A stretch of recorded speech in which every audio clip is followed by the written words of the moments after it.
Isang maligayang Pasko at masaganang bagong taon po sa inyong lahat. Tapusin po natin ang ating series, Portraits of Christmas. In the book of Matthew chapter 2 po tayo, verses 1 to 12. Ngunit babasahin ko lang po sa araw na ito, Matthew chapter 2 verses 1 and 2 in the New Living Translation. Jesus was born in Bethlehem in Judea during the reign of King Herod. About that time, some wise men from the eastern lands arrived in Jerusalem asking, "Where is the newborn King of the Jews? We saw his star as it rose and we have come to worship him." The word of God. Sigurado ako na one of the great stories of Christmas, Sir Romel Paredes, ay yung story of the visit of the wise men from the east.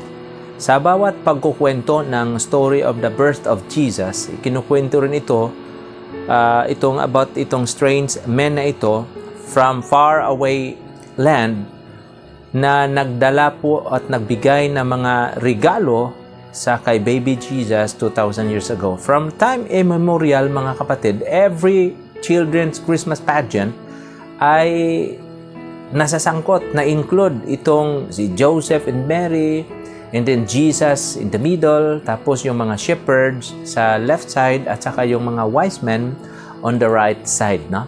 At sabi nila, ito daw ay three kings, di ba? Pero hindi natin alam kung kings ba sila, at hindi rin natin alam kung tatlo ba sila. Walang specific dyan sa Bible. Kaya nga, sabi nila daw, Brad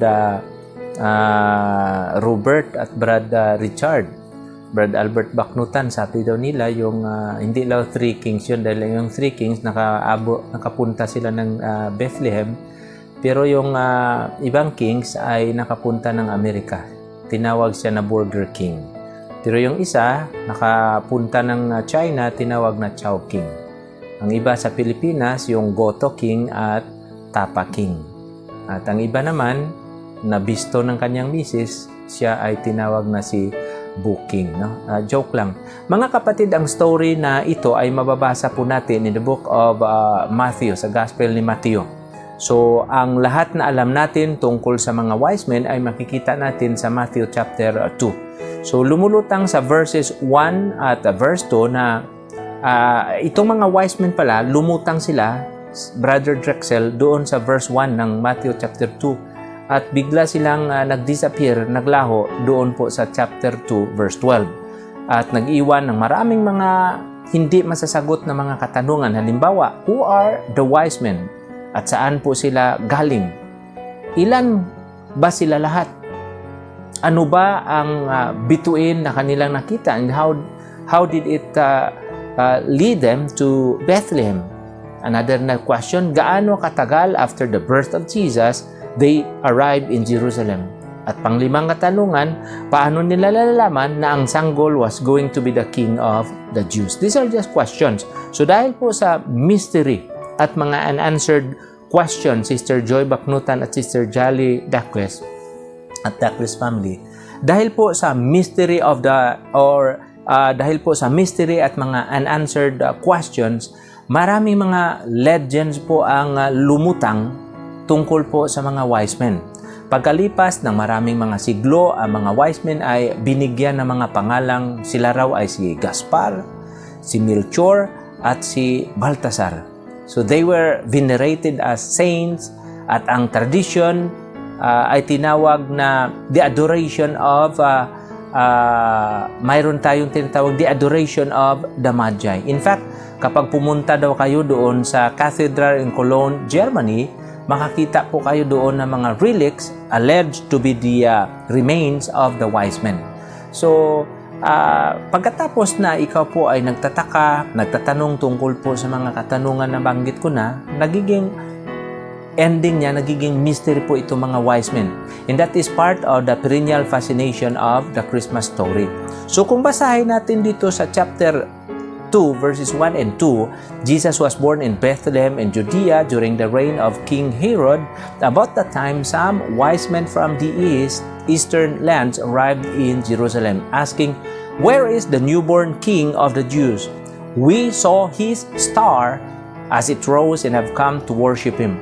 Mula sa verses na ito, especially sa verses 1 and 2, agad-agad madiscover natin ang something interesting. Ang wise men po, kung sino-sino man sila, show up in Jerusalem after the birth of Jesus. Ito po ay sumasalungat sa ating paniniwala na ang mga shepherds at wise men arrive in Bethlehem at the same time. Nagkita sila. Not so.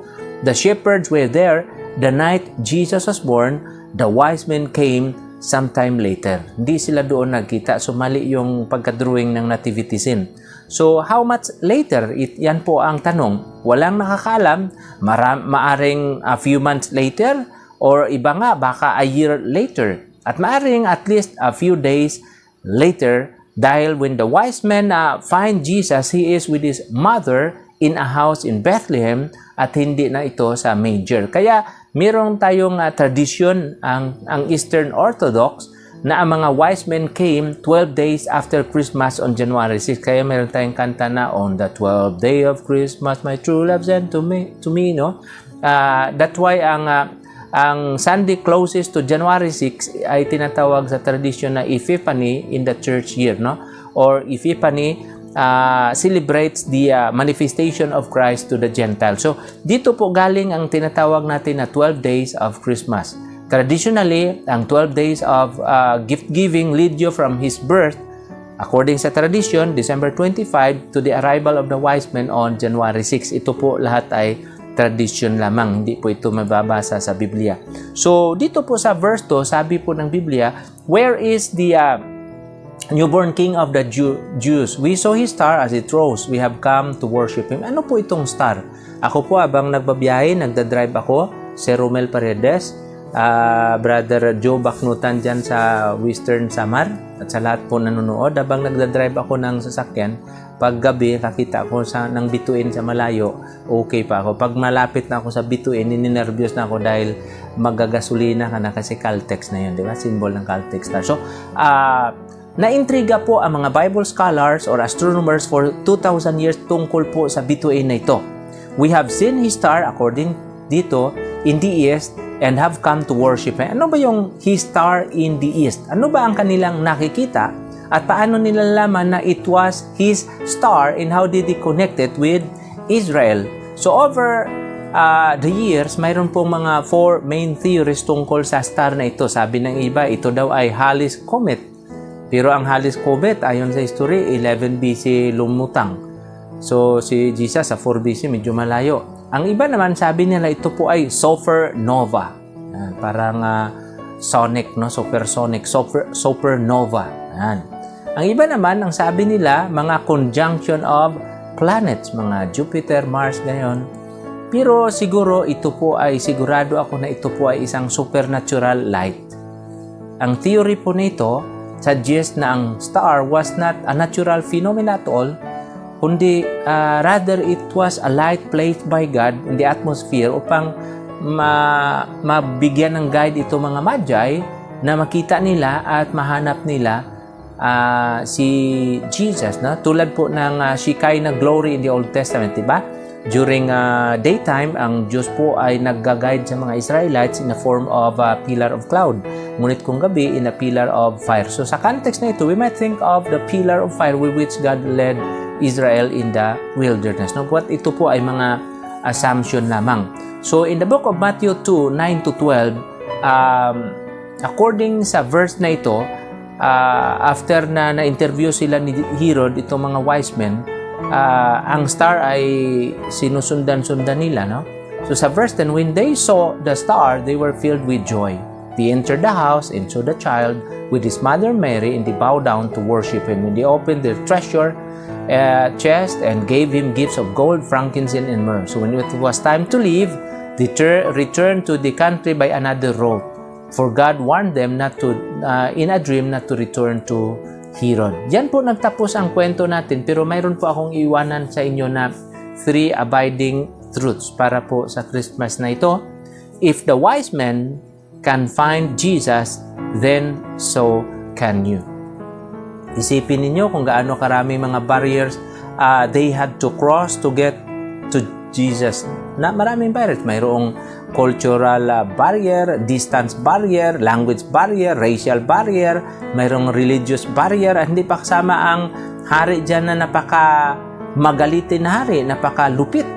Itong si Herod and yung mga indifferent religious leaders, hindi po madali sa kanila to find Jesus, but he did. So if they found him, then so can you. You can find Jesus this Christmas. Number 2, if God can use a star to reach these pagan astronomers, then He can use anything to reach anybody. Sometimes sa buhay natin, medyo nawalan tayo ng gana, discourage sa dahil marami tayong mga kaibigan na gusto nating lumapit sa Panginoon, parang deadma lang sa kanila. Ang Diyos na po ang bahala magbigay ng, gumawa ng paraan upang matagpuan si Jesus. Kaya dito, ang Diyos ang gumawa ng paraan. And the last, if the wise men offer Jesus gifts for a king, then we so should we. Kung ang mga wise men ang bigay ng mga regalo para sa hari, dapat tayo rin ay magbigay ang ating buhay. So it's good to remember na ito pala yung tradition natin of gift givings during Christmas time, ay hindi nag-umpisa kay Santa Claus. Ito po ay nag-umpisa sa mga wise men. So madalas, busy tayo sa pagbibigay at pagtanggap at nakalimutan natin kung saan ito nag-umpisa. So it is good to give gifts to each other bilang tradition, but it is better to give gifts to Jesus. Ibigay mo ang buhay mo sa Panginoon. At mayroon ding 3 reaction during Christmas. Ito po ang reaction ni Herod, hostility o puot at galit.